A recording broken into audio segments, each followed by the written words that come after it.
Sofa কাভারগুলা order করেছিলাম, ভেলভেটের এই যে কাভার অর্ডার করেছি।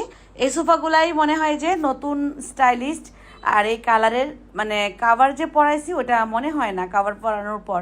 তো কাভারগুলো পরিয়ে নিচ্ছে, কাভারগুলো পরানোর পর দেখাচ্ছি কেমন হয়। কাভার পরানো কিন্তু খুবই সহজ, নিচে বেল্ট আছে, বেল্ট দিয়ে ওই পাশে এ পাশে জয়েন করে দিলে খুব ফিটিংটা ভালো হয়।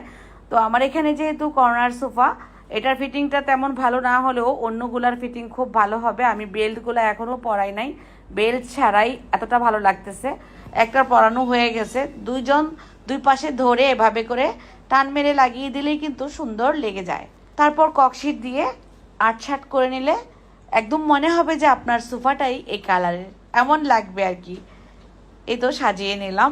আমি যে পেজ থেকে এই কভারগুলো এনেছি সোফার জন্য ভেলভেটের, আপনারা কিন্তু চাইলে নিতে পারেন। আমি পেজের লিঙ্কটা দিয়ে দিব আমার কমেন্ট বক্সে, প্রথম কমেন্টই দেখবেন, লিঙ্কে চেপে ওনাদের পেজে ঢুকে যেতে পারবেন। আর স্ক্রিনে তো ওনাদের পেজটা মেনশন করে দিলাম, আপনারা হয়তো বা দেখে দেখেই বুঝে যাচ্ছেন, স্ক্রিনে ছবি দেওয়া আছে, সার্চ দিলেই পেয়ে যাবেন ওনাদের পেজে। আর নাম্বারটাও দেওয়া আছে স্ক্রিনে, আপনারা নাম্বারেও কিন্তু ফোন করে যোগাযোগ করতে পারেন।